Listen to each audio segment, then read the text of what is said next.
Oh, the broadcast is live, it says. Yeah, we're live. For those that are on, hi, welcome. We're a little early, so we're just going to give ourselves a couple of minutes to warm our seats, I guess, Patrick. Absolutely. You know, do you want to give us a sort of little finger show, light show? Oops. Tell us some jokes. Oops. I had YouTube playing at the same time. That's no good.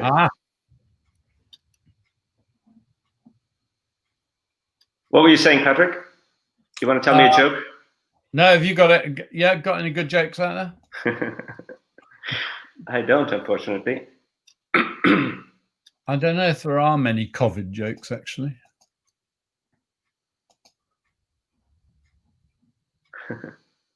Let's have a look.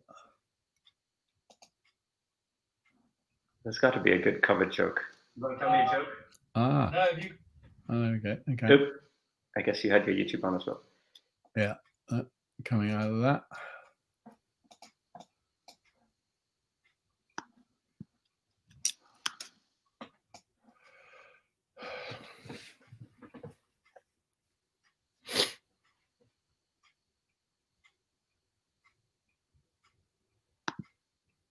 All right, we're 30 seconds away. What do you think, Patrick? We start right on time? No, give it a minute. People are always late. Always. Yeah.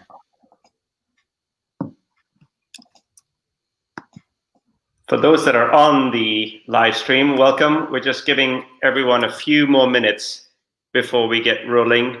All our guests are here, eagerly waiting for things to start.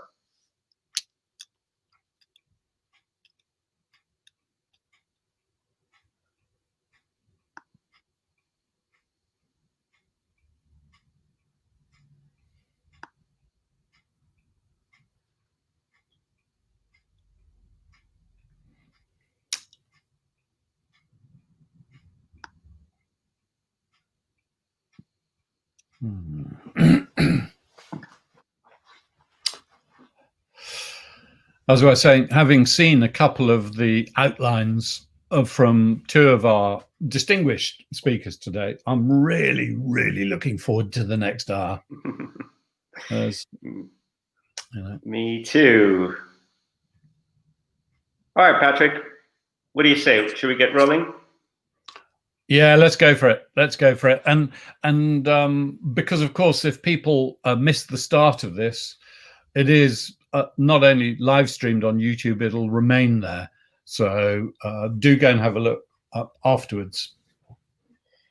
Excellent. So for all of you that are on and for those that are going to watch later, welcome. Thanks so much for joining us. I'm really thrilled to host this session with some amazing speakers from Facebook, from Google, ex-Wonderman, ex-Deloitte, or current Deloitte, I should say, and of course, Coca-Cola.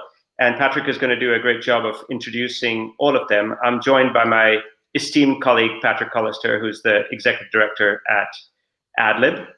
And what I wanted to do is just give you a little sense of the topic that we're going to be talking about, which is how will technology help to bounce us back from COVID?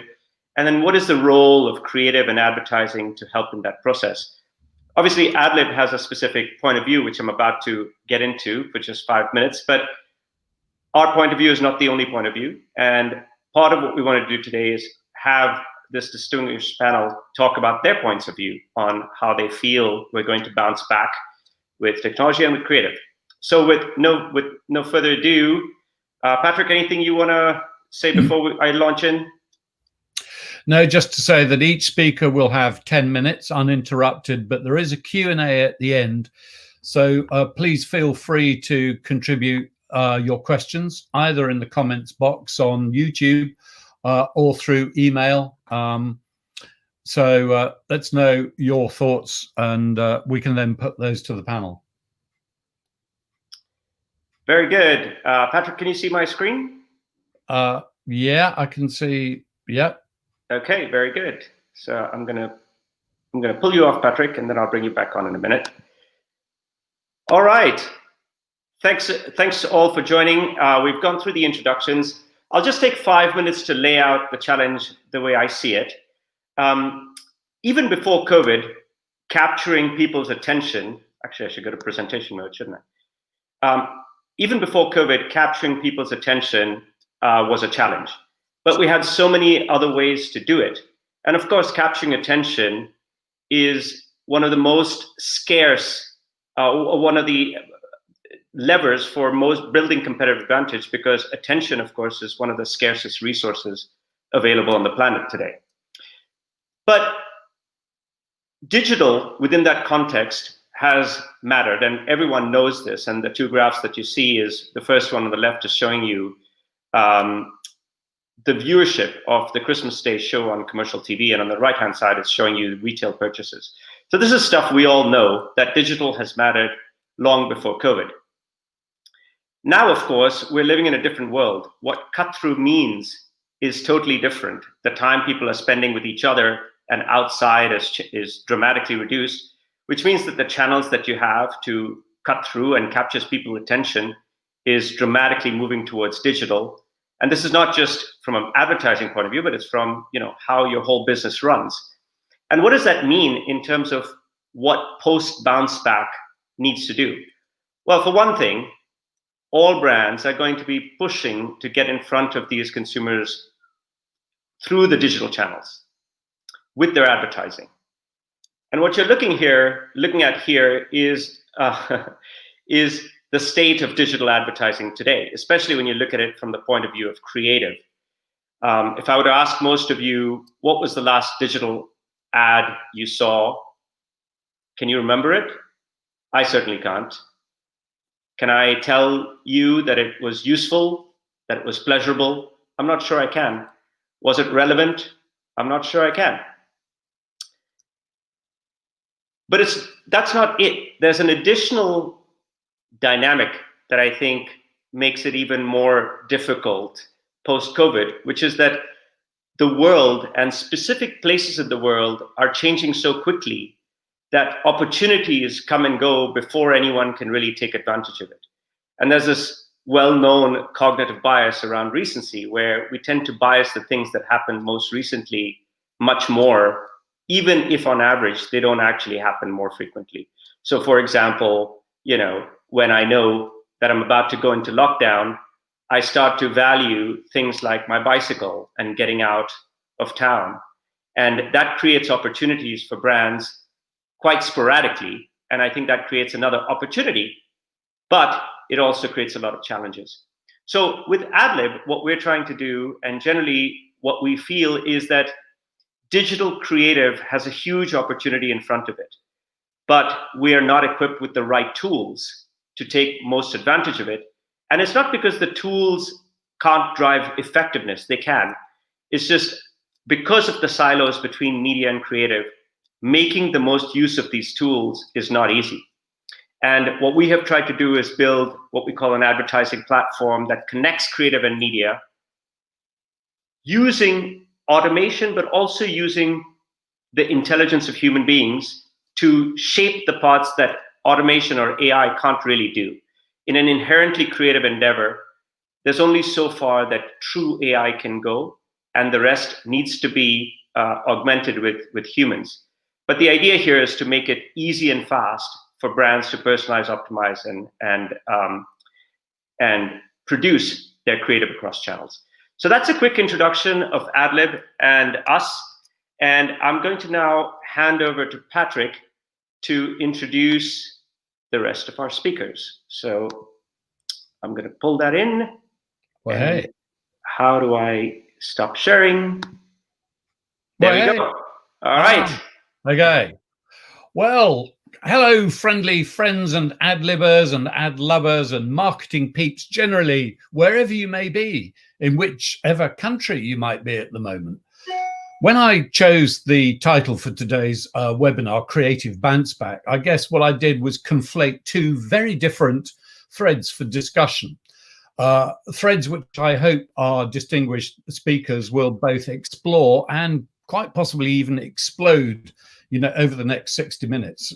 So one of these two threads is about Bounceback. So is there going to be a Bounceback? And in this, if we're looking at Q1 of 2021, what role will advertising play in stimulating our various economies, creating demand, aiding and abetting brands as they compete for awareness and relevance?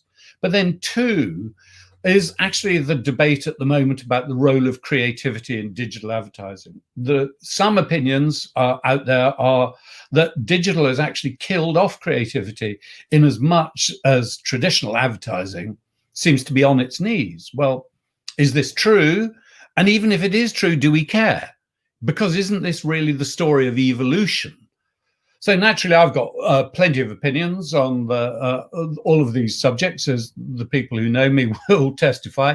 But what is great about today is that I'm going to keep my opinions to myself, because what we have are 5 speakers who offer more than opinion. They have real knowledge of what is happening in the digital ecosystem right now, and what the immediate future looks like.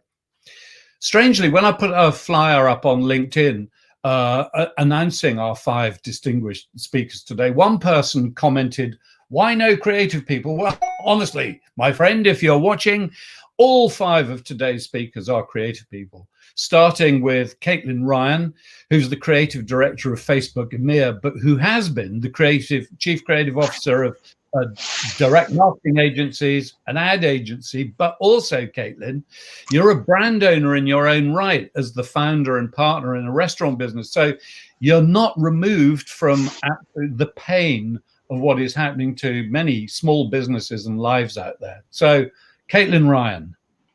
Thank you, Patrick, and thanks for having me. Yeah, it's a fascinating topic. And so I'm going to put on my timer so I kind of keep a bit of an eye on the 10 minutes. I thought I'd just give a bit of a stream of consciousness, if you like, how I'm thinking about this. It's obviously coming up a lot as a conversation.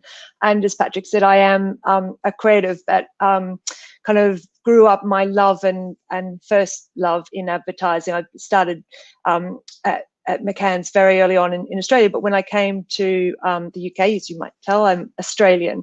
I was taught by the extraordinary Nick Moore, who you're going to hear from later, at an agency called BHWG, which was one of the first kind of direct marketing agencies. And it's there where I sort of learnt this, my craft, if you like, and became very customer centric in the way I thought about building creative experiences. And so that's a bit to what I want to talk about today. But yeah, I think that there is this debate about whether or not creativity is still relevant in advertising, and it worries me that we're even having the conversation. I think we have, as an industry, we haven't done ourselves a lot of favors because we've separated performance and brand. And I have to say, Facebook have been doing the same thing. And we talk about top of funnel, bottom of funnel. We talk about above the line, below the line. And so somehow this idea that creative belongs in building awareness and being disruptive and creating ads, and performance is somehow devoid of creativity, is deeply worrying to me, and I think it's absolutely wrong. And the way I've been thinking about that is, I'm just going to do a little plug for a book. If you want to download it, it's called Build Brilliant Brands, and we just put it out. It was a book written by our Facebook client council, and if you want to download it, it's in my LinkedIn. You can download it. But Mark Ritson does an intro to it, which I think is super interesting, and he talks about thinking about marketing as a sword or a spear.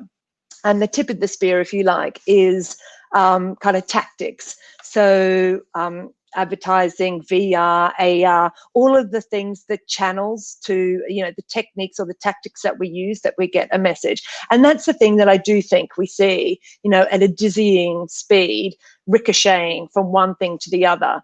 And I think that gives a lot of people some concern. But I think as an industry, we're spending most of our time talking about that tip of the spear. And actually and his argument, and he says it more articulately than I'm about to, but bear with me. Down the hilt of the spear, he says that's actually, it doesn't move so much. And that's what marketing hasn't changed at all. And in my mind, what great marketing does is bring brands and businesses closer to people. And they do that through a value relationship. And that relationship is can evolve over time. It can be very instantaneous, as we're seeing in e-commerce. I'm going to talk about e-commerce in a bit. But I think that hasn't changed. That's the same as when I started off writing in direct mail. It's, you know, if you go back to kind of Claude Hopkins or 100 years ago, when brands first had to think about how they got mind share and product space, that was all about how do I, you know, reduce the space between a brand and a business and a consumer. That hasn't changed. What technology has done, I think, is made that more interesting, and creativity is needed to think about that relationship between brands and businesses and consumers. So I think there's a need now for us to be more creative than ever before, but we've got to stop thinking about, at the tip of the spear, creative being the ability to write ads and be creativity to transform businesses. So that's kind of how I think about it, and the role of creatives, and how actually as an industry we can become relevant in understanding it. So I'm just going to unpack that a little bit. The way I think about this relationship between brands and consumers is actually not that different to human relationships. And I think, you know, what we're seeing, especially in COVID, on Facebook and Instagram, is that the funnel collapsing, and actually that space from awareness to transaction has collapsed. So I can see something that just, I don't know the brand, I've never seen it before, but it's the right message in the front of me at the right time, and transaction is easy. It's a frictionless experience to go through to basket. That's fantastic. It does grow business and grow market share quickly. The problem with it is that it becomes quite a transactional relationship. And so then I think if you go back to thinking about human relationships, transactional relationships, of course, work to a point, but they don't have a longevity, and they don't build value into that relationship. So only when you get to know somebody and you listen to them and you have a two-way dialogue and you respond to need states, there's a relationship of value build. And I think that's exactly the same as how businesses and brands should be thinking about consumers. I heard a lovely expression of it the other day: rather than B2B or B2C, it's B2H, business to humans. So that's how I think we should be thinking about how we bring creativity into relationships to add value beyond the transactional value. And that can be done in lots of different ways. I mean, you can bring utility to the experience between a brand and consumer. And I always say, you know, as a busy mum, like, yeah, I loved watching the John Lewis Christmas ads. At Christmas time, I always cried. You know, I've got young children. They were young. They're not so young anymore. But the brand I really became emotional about at Christmas was Amazon, because I knew that it would deliver what I needed when I needed it and get the gift sorted, gift buying sorted. And so I think that relationships can become deeper and richer through utility. It doesn't just need to be entertainment. But as an industry, we've kind of grown up with this idea that to engage and build a relationship with the consumer, we had to only be about emotional storytelling. I'm absolutely not saying there's not a need for emotional storytelling. Of course there is, and sometimes that's appropriate. It just doesn't necessarily need to come in the 30-second, 60-90 format that we've thought of it before. The other thing, I think we need creativity, and we need to think about how we're addressing it, is this idea of choice architecture, which again, for those of us who came from a direct background, we spent a lot of time in the early .com days understanding not just what we were seeing, what the data was showing us, but creatively we were trying to understand why. So I did a lot of work when Sainsbury's first launched Sainsbury's To You. We did that launch, and you know, we looked at things like basket abandonment. Why were people going all the way through? And online shopping, remember, this is sort of 10 years ago. Online shopping was a very new thing, but trying to understand, oh my God, just in 7:50, trying to understand why people abandoned their basket was something that was fundamental to the creative propositions that we then explored. So one thing was people just didn't trust that the pickers at the online, big warehouses would have the same values and quality check that they did shopping. So we did creative that specifically addressed that. And then what's interesting is that we saw, not just did we drive up the click-through and the basket abandonment halved, but also that the lifetime value of the customers, because we creatively put a proposition in front of them that thought through a kind of a choice architecture. So I think, again, for me, I find that fascinating, using choice architecture to think about the outcome that you want, and then creatively using creative to be able to think through that customer journey. And then the third one, and I'm seeing a lot of this, and I didn't see it in the agencies, and I do see it now at Facebook, is what the startups and gaming companies are doing. So for those of you who know well how the startup kind of ecosystem works, they talk about product market fit so they'll quickly iterate, they'll put a prototype out in the marketplace, and they'll just see whether or not there is a desire for it. What's interesting is what I would call product market promise. So it's what we're seeing some of the startup companies starting to do, where they put propositions before they've developed the product out into the kind of digital ecosystem, let the algorithm find the audience to see whether or not there is a desire or a need for that product. Again, it's highly creative because you're thinking about people and what people's need states are, and then you're developing creative behind it. But I think that it's something that the industry, the advertising industry, could get behind and really understand better to unlock creative. So I've talked way longer than I thought I was going to about that. So I apologize that I've taken up the 10 minutes just talking about my my ramblings. But back over to you, Patrick. Oh, well, Caitlin, that was absolutely great.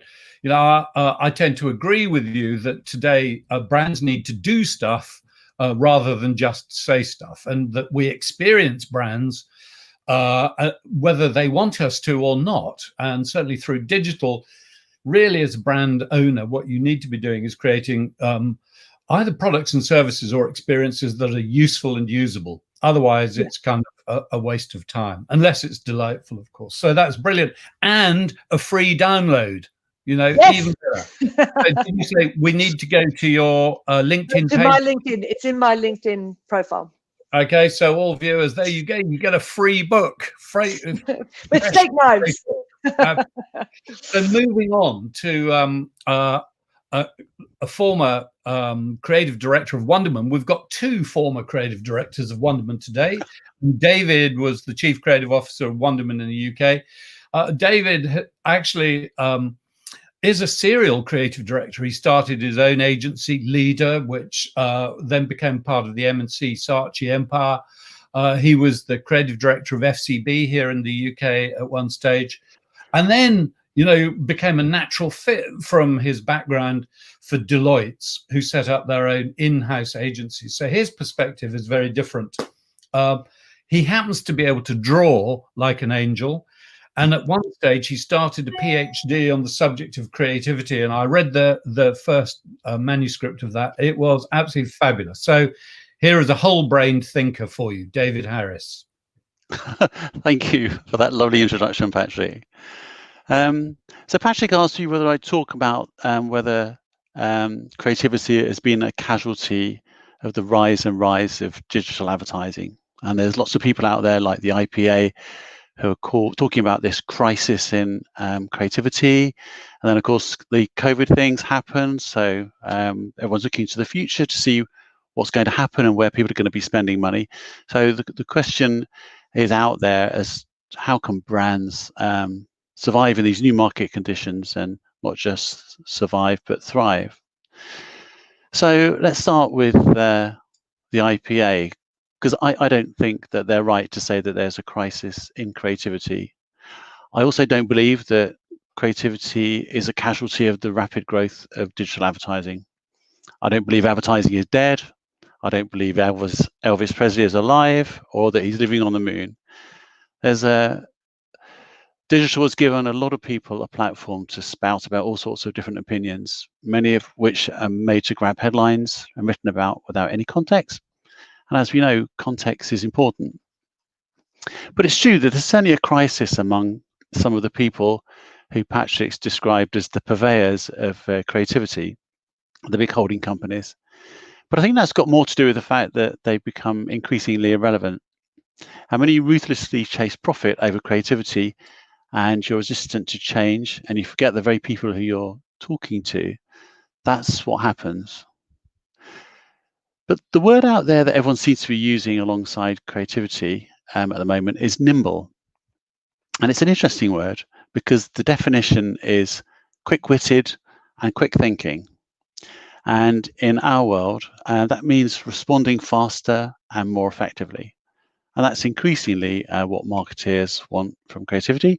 It's increasingly what people want from brands as well. And it's a desire that's been accelerated by digital. And it's not just the case in advertising, of course. We're seeing it in retail, in finance, in education. Digital is faster, cheaper, and it's more easily accessible for pretty much everyone. And it's interesting because we see throughout history that creativity and technology have been successful business partners. And that's because creativity finds uses for technology to help solve problems and vice versa. So as an example, Renaissance artists mastered the art of perspective, but they were helped by new technology in the form of the camera obscura. The Italian architect Brunelleschi realized his vision to build the largest dome in the world on the Duomo in Florence by using the technology of stone change that were explained by this new science that had just kind of come on the scene called physics. And he was also helped by new lifting technology, which enabled him to lift 37 tons of material to the roof in order that he could build the dome.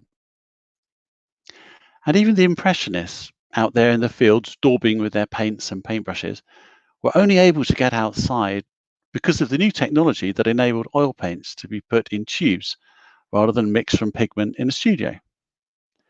And of course, we all know how Leonardo combined creativity and technology in his genius ways. So technology provides the tools, creativity provides the ideas. And often technology is the creative idea. They're like the yin and yang of creative problem solving. So why am I saying all this? Well, it's my belief that digital advertising is still in its infancy and it offers huge creative opportunities, which I don't really think have been realized yet. And some people describe digital advertising as the fast food outlet of the creative industry. And it's true, there's a lot of digital advertising out there that's badly designed and creatively has no taste whatsoever.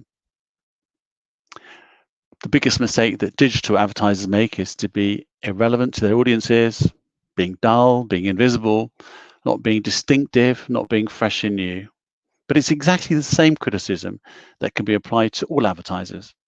There's always been good and bad advertising. And the truth is that no one wants to be bombarded with ads that are dull and boring, crass or offensive or irrelevant. But really, it's only digital advertising that can afford the possibilities to be more nimble, to be more responsive, more targeted, to be more tactical, to be more timely, and to be more intrusive. But like all advertising, it needs to constantly raise the bar creatively.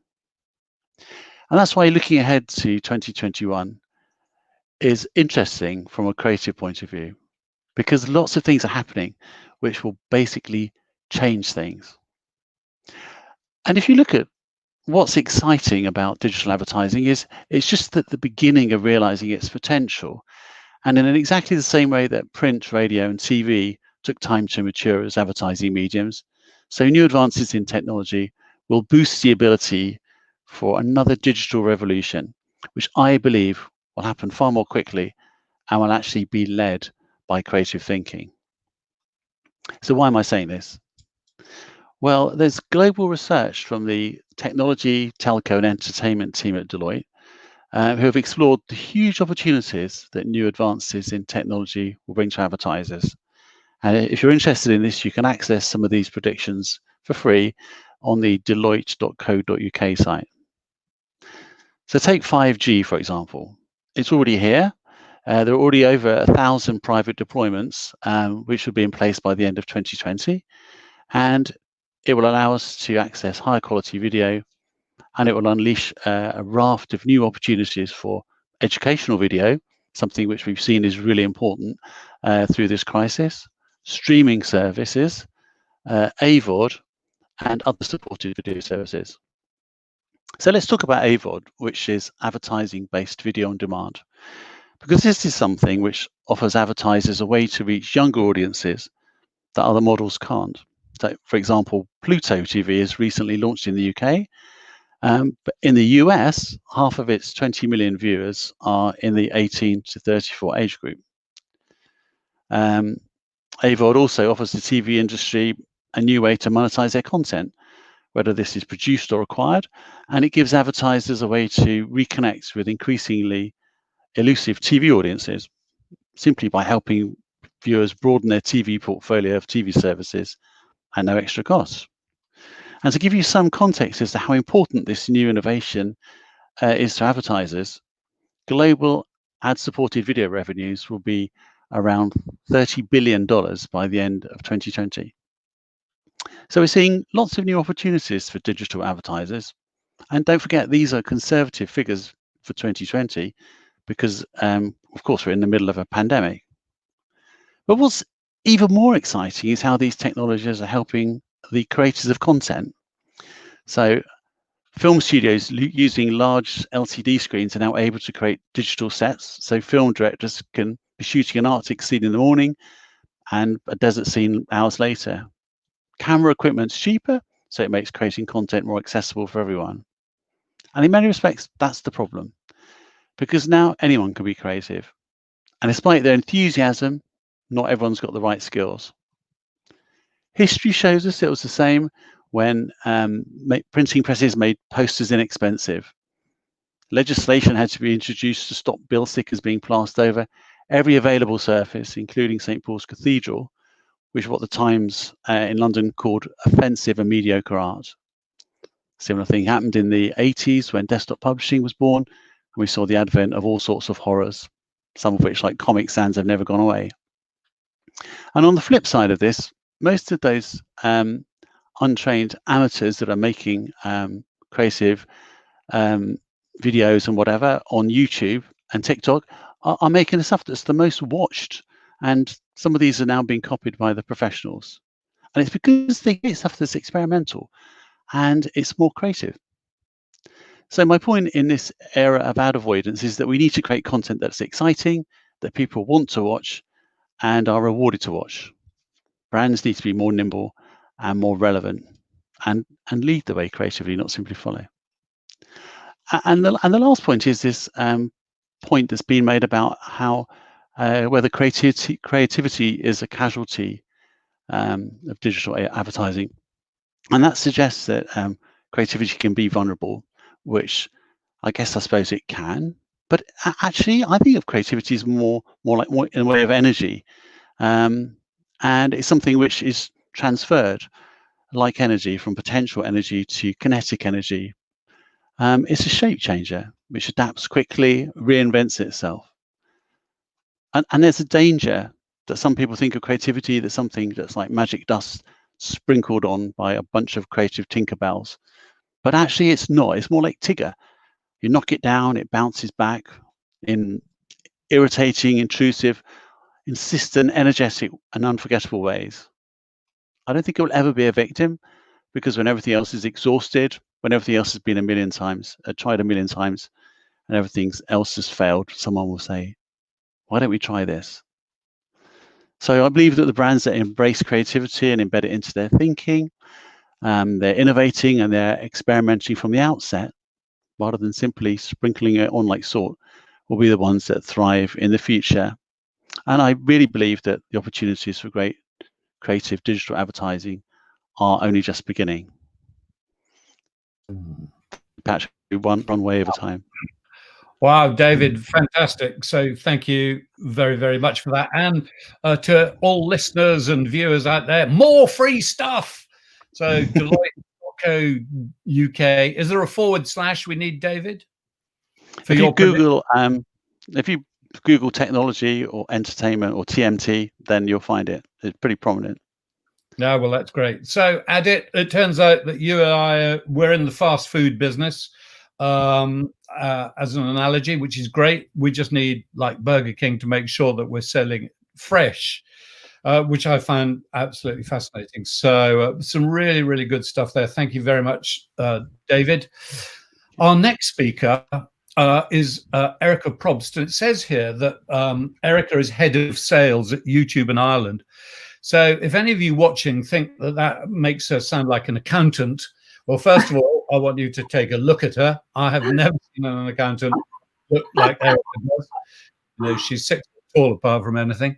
But the other thing is that Erica did actually train as an art director, and she started out working in an ad agency in London for somebody who is reckoned to be the most driven, the most ruthless, and some people will tell you the most evil creative director in the UK. And she managed to survive that and prosper at YouTube. So Erica Probst, creative, over to you. Thank you, Patrick. I'm going to attempt to share my screen. So bear with me for just a minute here. It's just a bit tricky. Okay. Lots of screens, lots of windows, as I'm sure you all have. Can everyone see that? Okay. Yeah. Okay. Fantastic. All right. So I'm going to talk to you a little bit about YouTube and how it's helping to fuel the creative economy as a tech platform and giving opportunities for creative people in Britain, but also all over the world. And so first off, I'd like you to start by just considering this. So according to a study in Oxford by Oxford Economics in 2019, YouTube's creative economy supported the equivalent of 30,000 full-time positions in the UK with a total contribution of 1.4 billion to the UK's GDP. Now that's a big number. Some people call that a big production budget. But something that I'm particularly interested in is the diversity of these opportunities and how that really stands out. So I want to tell you a little bit of story about some of the creative people, or creators as we call them, on YouTube. Now, you're probably all familiar with some of the really famous YouTube creators like Zoella or Ed Sheeran, or more recently, Emma Chamberlain, who's the new face of Louis Vuitton. But something that we're really proud of at YouTube, which I just love this, is this idea that YouTube as a tech platform has helped to create an equal playing field for creativity to monetize. And so I'll have kind of 4 stories around some of these creators that kind of bring this point to life. And the first one is what you see on the left is one of our gaming creators, Yami. Her name's Yasmin. She lives in a tiny village in Yorkshire. She had a baby when she was 16, but she has a passion for gaming. And she has been able, through that passion, to engage an audience where today she's had over 700 million people viewing her content. She has 2.5 million people subscribing to her channel. And she has built herself a creative business where she now employs a team of people around her. Another example is Matt Mossier, who's a PE teacher from Lancashire. He, started just making videos, fitness videos on YouTube, and through the course of a number of years, went from a part-time YouTuber to a full-time YouTuber, and actually felt like he could really explore his business better, not by being a PE teacher at school, but by being a PE teacher on YouTube. Grime Daily is another example. I mean, this is a group of guys who started a YouTube channel in 2009 because they were passionate about grime music, and in the process have built almost a mini media empire, a record label, a clothing line. And this is a great story, not only of Black British business, but also creativity and something now that's become kind of a bedrock of British music culture. And then finally, the last image on the far right hand of the slide is the Global Cycling Network. And this is another edge case where this is two guys in Bath sitting around their kitchen table talking about their passion for cycling. And over a number of years have now built this into a huge network. So they're part of the Play Sports Network with millions of subscribers in every single country. And I think the point that I'm making here, and I hope that's come across, is traditionally there would be industry gatekeepers, which would make it so much harder to build a media business or a creative business. But I think on YouTube and perhaps more broadly on digital, it's this leveler where if you have a passion for a topic and you can engage an audience around that topic, you can build a creative business. Now, I'm not saying that these people didn't work hard. They worked incredibly hard over a number of years. But what's interesting is that the creators who are earning 5, 6, or more figures are growing exponentially. So they're growing over 35% year on year in the UK. And another interesting piece actually is that a large portion of this revenue is export revenue. So 84% of the views on YouTube in the UK come from outside of the UK. So for many people, for many creative people, this tech platform has opened up incremental export revenue sources for them, which they really wouldn't have access to otherwise. So you can see here the stat about 74% of creative entrepreneurs say that YouTube has had a positive impact on their professional goals. Or interestingly, 62% of creative entrepreneurs on YouTube said that YouTube has also brought them creative opportunities outside of the platform. I think there's a great article more recently talking about how the BBC now look at YouTube as a source of finding young talent. So I hope that idea of this creating this level playing field for creativity to monetize has come across, because I think that's something that we all should be really proud of, and certainly we are at YouTube. But I suppose probably one question which you might be itching to know is, well, how has this changed during COVID? And so I'll talk to you about some of the trends that we're seeing. I think the first trend is just really interestingly, we have seen a huge increase in the traditional creative and cultural institutions coming onto YouTube as a way of keeping their digital doors open during the pandemic. So for example, the National Theatre in the UK started doing live shows every Thursday night on YouTube. And actually, since March, since they started doing this, they have accrued over 18 million views on this content, which is more than the total number of visitors to London's West End theatres in 2019. Andrew Lloyd Webber, another great example of a traditional creative institution, has decided to put his entire back catalogue on YouTube and titled it "The Show Must Go On," which I think is great. And actually, this Friday for 24 hours, he's doing a free-to-air Phantom of the Opera to celebrate the birthday of that amazing performance. And so another great example is Jimmy Carr, and the number of comedians and TV personalities that we've seen come onto YouTube since the pandemic, really as a way of, engaging audiences. They're probably bored at home. They want to do telly. They can't do telly. And so they're turning to YouTube as a way of reaching those people. But again, interestingly, over 90% of the revenues that these guys are getting are coming from export revenues. So it's a whole incremental source of monetization for them. Another really interesting theme in the music category. So you probably would recognize that YouTube has been supporting musicians for a very long time, even before COVID, whether you're talking about artists like Stormzy, who was unsigned on YouTube for 8 years before he headlined Glastonbury, Della Lupa, Ed Sheeran, the list goes on. But during COVID, we saw these guys innovating quite a lot. So selling tickets to their live events on YouTube when they couldn't go out and do concerts. We saw them creating really memorable pieces of creative, like Andrea Bocelli, where he's singing in Milan, on the empty streets of Milan. I think that's amazing.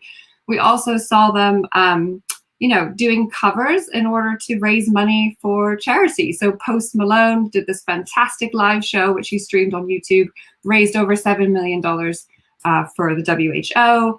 Mark Ronson did a very similar thing. Or, you have Questlove from The Roots talking on YouTube about how it's a really exciting time for him, in the sense that he was really skeptical at first, but then he saw the reach, he saw the engagement, and he was just like, oh, this is so exciting, and my creativity's on fire.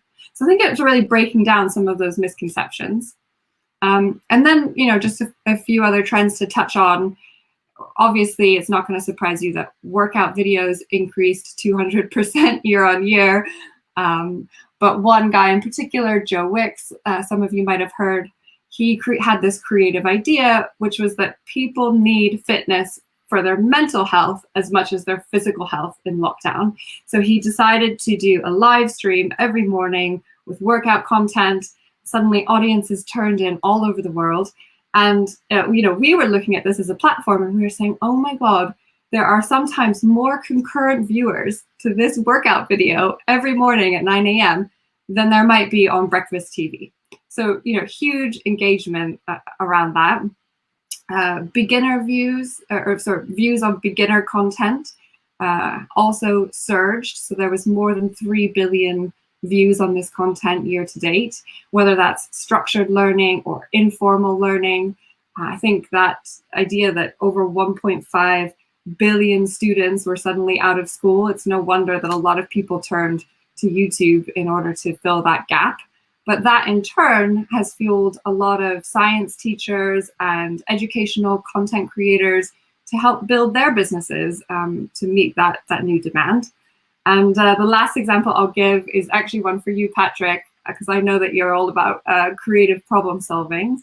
This guy, Jay, that you see on the far right-hand side of the screen, a week before lockdown in the UK, he bought a pub with his mate.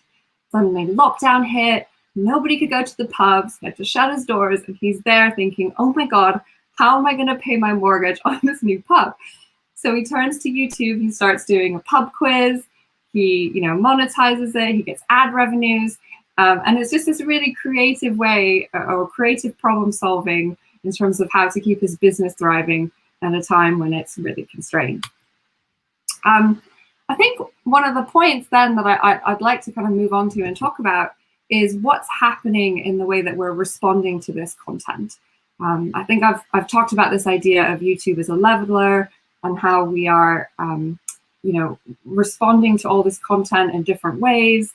We ran a study last year with OMG where we looked at 12,000 people worldwide, and we asked them what they watched in the last 24 hours, and why they watched it.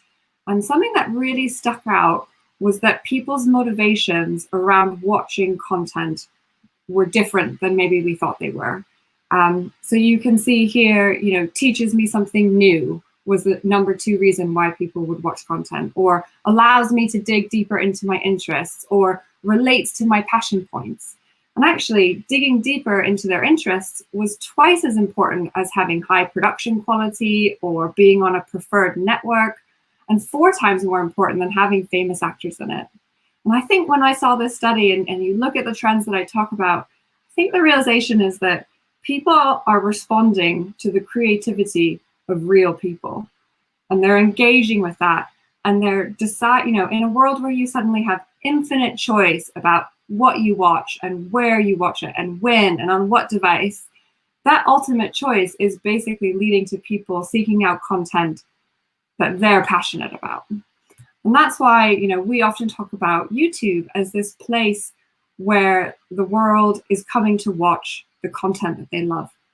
And actually, that passion that sits behind that viewership is one of the reasons why watch time is just skyrocketing through the roof at the moment. So, a lot of media outlets will talk about how much watch time has gone up during COVID. I think YouTube is no different.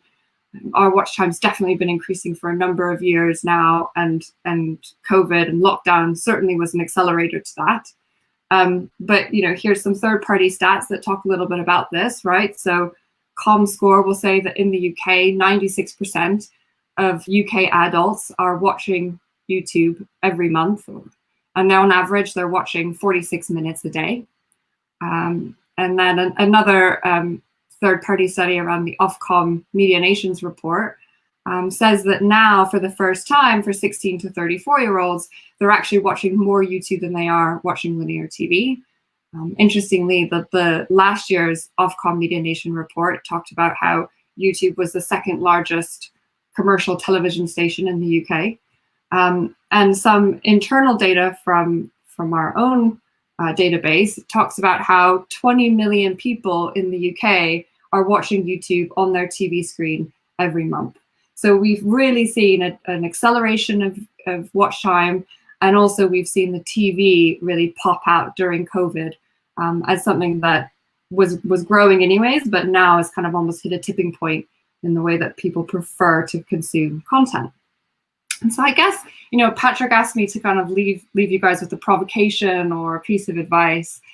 And I think if I reflect on the last 5 months, I think we have seen more change in the last 5 months than perhaps we have seen in the last 5 years.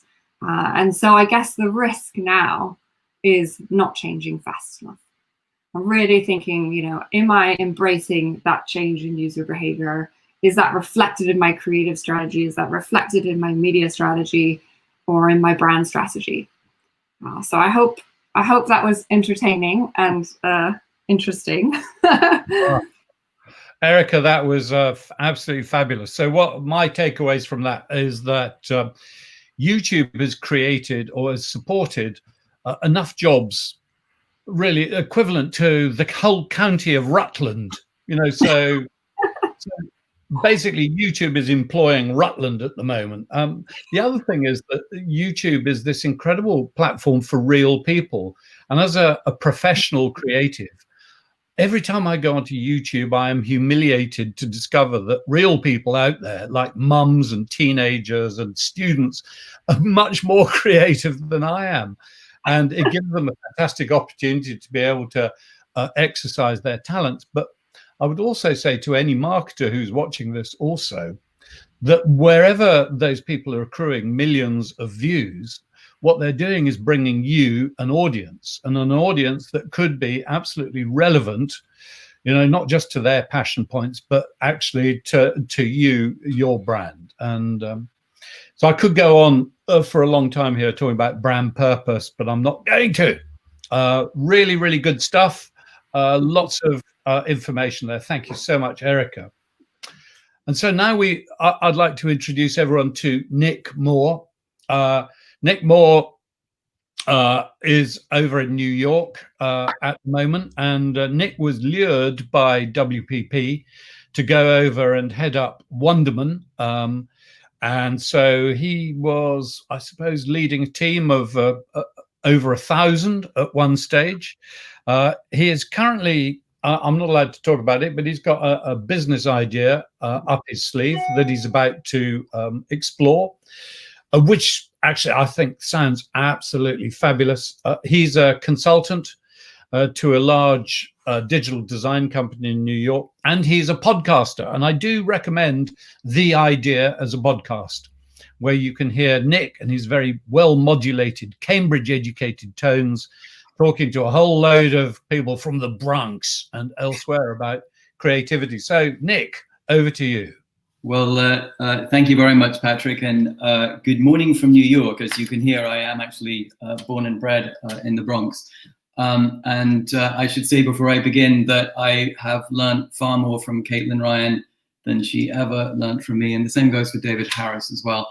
I'm going to try and share my screen as well, talk about inviting disaster. Let's try this and see if, oops, it doesn't want to play. Okay, that's not going to work. So I am going to talk to you, I'm going to talk to you just to camera and avoid the slides, which were merely there to give me prompts because I have a terrible memory. And I'm going to start by trying to give you a slightly American perspective on 2020. What a doozy of a year.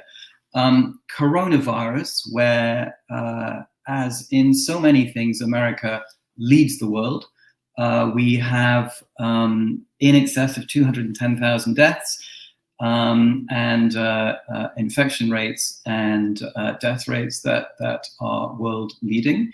The recession that resulted was the sharpest, the most abrupt, and the most startling that has happened, certainly for 100 years. But interestingly, and I think, again, this is something that maybe is slightly different in America, the bounce back is startling. We aren't down that much. What we find is that the effect is totally asymmetric. There are some industries that are in free fall. The airlines are about to shed 100,000 jobs. Hospitality is a dead zone. But home improvement, Amazon, companies like that are doing really, really well. We have an election going on in 3 weeks. We will face off for one of the most important elections we've had in the past few years, not just for the president, but also for control of the Senate and control of the House, which could change the political landscape for a long time to come. The presidential election is obviously between two septuagenarians, has been memorably called the evil of two lessers, which is an interesting approach to an important choice. But that's not all. We have had a climate disaster of a year. We have had fires in California, which follow on from the fires in Australia and Brazil in their summer. The fires in California in the last 100 days have, just to put it into perspective for the UK, burnt an area the equivalent of from the White Cliffs of Dover to Milton Keynes and out to the Cotswolds and back to Essex. It is a total catastrophe that is still ongoing. And we've had the worst hurricane season since records began on the East Coast. Storms are named, going alphabetically. We ran out of names a while back, and we then move on to the Greek alphabet, and we've just had Hurricane Delta. It's never been this busy in the hurricane season. And finally, we've had the Chinese trade war. I hate to tell you this, but for every time we think about Brexit or Europe, we think about China 100 times over. That's really what we care about when it comes to the economic impact of that. But we're not here to talk about that. We're here to talk about MAGA, make advertising great again, because that's what Patrick told us to do, and that's what we're going to be about. What I do think, like the actual Make America Great Again, there is a sort of wistful nostalgia in the idea of bouncing back. And I think there is no chance of ever going backwards in life. You can only go forwards. Going backwards implies going backwards to a time when advertising dollars ruled the day. And really, as Sam Walton, the founder of Walmart, said, if you ever have doubt in your mind about what's going on, follow the money. And the money used to be all in advertising, and now some of it is moving out of advertising into product, into experience, into a range of alternative ways of bringing the consumer, as Caitlin said, into a more close connection with the product and the brand and the business. It doesn't just happen through advertising. So I would say, to begin with, there's just as much creativity as there always has been. It's just happening in different places. So it's not as much a bounce back as perhaps a bounce forward into a different world. That change was already happening before COVID and everything else hit us. It's simply speeding up. So what I was going to give you for the next 5 minutes or so is 4 things that I'm thinking about doing and 4 things that I'm thinking about not doing. And maybe 1 or 2 of them will resonate with you. The first, let's start with what not to do. Don't game the system. There is a big thought in digital media, in search, in optimization, that somehow, if you're really crafty, you can beat the system. Sure, you can optimize your creativity, you can improve your results, you can generally make things work more smoothly. But the name of the game is not to be like some kind of team gamer, somehow being slightly sharper than the system. The name of the game is to make a connection with a consumer by reaching them emotionally and providing a product or service that improves their life. It's not about gaming the system. It's also not about waffling on about purpose. Purpose is wonderful if you are UNICEF or the Red Cross or Save the Children. Those are fine organizations built around a purpose. There are a handful of commercial organizations that are also built around purpose. We think about Patagonia, we think about Tom's Shoes. We also notice that Tom's Shoes is not doing so well commercially these days. But the function of advertising is to sell stuff. So really, if we want to move forward in this new world, don't forget that we're in the business of persuasion and selling, and I think that will help to focus the mind. Third, don't mourn the death of the cookie. In fact, I celebrate the death of the cookie. Outside of where Caitlin is, Facebook, the idea that you can have a joined up view of the consumer was always more of a dream than a reality. The fact is the digital ecosystem does not join up from the set-top box to digital advertising to the mobile space, and it probably is going to be a long time before it does. So the cookie as a mechanism for building relevant, compelling, creative advertising that reaches people always was flawed. We're back to where we used to be, and maybe this is a bounce back, of building coalitions of like-minded people around your ideas. And this takes me on to the fourth thing that I think we should not do.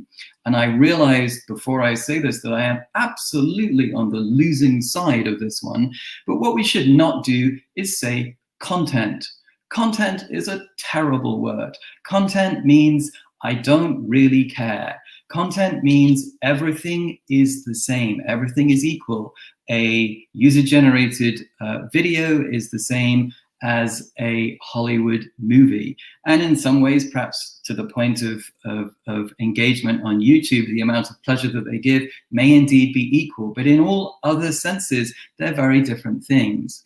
If we stopped saying content and started saying idea, we would get to a very different discussion, a very different conversation, and we might find ourselves talking far more about creativity in the context of digital, which would be an interesting change. But enough of the negativity. Let's think about four things that we can do. And the first really is just to dive into all of the new ways to be creative. Back in the dim, miserable past, all you could do was make a TV commercial, run a few billboards, run a couple of print ads, and if you had any money left over, you sponsored a golf tournament. Now there are so many things you can do, so many things that nobody else has ever done to be creative. The opportunities are literally almost limitless. So dive in, have fun. The second thing is build brand campaigns. I think the work of Burnett and Field has convinced us beyond any doubt that there is a long and the short of it. I think a lot of people are focused on the short, and we need to spend a bit of time thinking about the long. We are making more withdrawals from the bank of the brand than we are making deposits, and we really need to build brand campaigns that build up equity and value and salience in the mind of consumers. But the third thing we should do is to create more withdrawals, more personalized micro experiences, because that's the power of digital. We have the opportunity to link data and creativity. We don't actually do it very much. We talk about doing it, but we don't do it as much as we should. So more of that, please. And looking at the clock, I'm going to get to my final point really, really quickly, which is have fun. I think we're all a bit depressed. I think the industry is depressed. I think we're just a bit down. And ads and creative objects, whether they're movies or games or anything else that are created with joy, are just so much more attractive, so much more compelling and so much more effective. So a lot of us got into this because it was a fun thing to do. And I think we should try to recapture that, because our work will be that much better. That is what I have for you. Oh, well, spiffy. That's absolutely amazing, Nick. Lots of takeaways from that. I love MAGA, make advertising great again. And yeah, I'm having lots and lots of fun here in super duper. But it's a really good reminder that actually COVID isn't the only disaster besetting us at the moment. I mean, an interesting statistic I came across only yesterday is that in 2020, 300,000 Americans are expected to die from obesity-related diseases, as opposed to 250,000 for COVID. So America is leading the way in more than just COVID itself. So that was a great little glimpse into how America is looking at these things. We've had three people with a very UK-centric view, and it's absolutely fantastic to be able to introduce you all to Valentino Teruscio, who actually good pronunciation. Thank you. A Central European perspective. I'd just like to say about Valentino, Vale, as we call her, that she's an Ad-Lib client, and she is two things. First of all, she's an amazingly smart marketer, which means working with her is a joy. But she's also ridiculously pleasant and nice, which makes it a double joy. So over to you, smart and nice Vale. Thank you, Patrick. So basically, I think that today, myself and many other marketeers at the moment, we're really trying to adjust really rapidly to the fourth era of online marketing. And basically, myself, as part of the Coca-Cola company in Central and Eastern Europe, we truly believe that a connected ecosystem in which content, consent, media, and data rest at the core. And the role of technology in all of this is really to be the glue and to be the enabler to bring all this together. So, as you said, we have been working together with Ad-Lib, and we have been able to actually see how technology is, in this case, really helping us out in that personalization at scale in order to be even more relevant with our communications to consumers. Because I really do think that now the one-size-fits-all approach, it's a little bit lame. You know, many times we see how we are severely macro targeting, but at the end of the day, we're not micro messaging. And that's really a missed opportunity that we should look and try to solve. At the same time, I think we also need to bring about this culture, or spread this culture, that actually producing multiple ad variants that really suit and really communicate to specific subsegments is indeed, you know, if you use data powered by technology, is actually really helping in reducing both cost, but also reducing leading time in production, while also ensuring consistency of messaging. So really, I do think that these are definitely exciting times ahead, even though, of course, we've had COVID, but also we had other changes in, for example, how Google announced at the beginning of the year how within 2 years, 18 months time, the cookie will become obsolete. And in this case, really, we need to actually have a look how you know, the deprecation of third-party cookie impacts the development and execution of data-driven creative. It is true that, I mean, losing out on third-party cooking, they will have an impact on how we target and in ways in which we actually track conversion and our attribution models. And this, in theory, can actually lead to a decrease in the delivery of personalized and relevant content to intended audiences. However, advertisers like ourselves, like the Coca-Cola company, we can start implementing more data effective collecting mechanisms.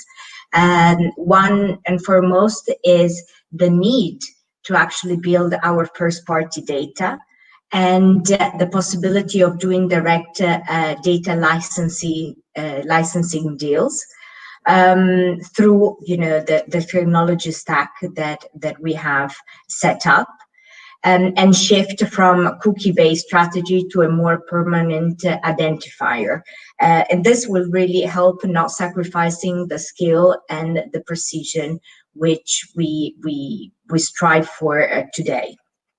Now, it is also true that, advertisers could shift to more contextual strategies.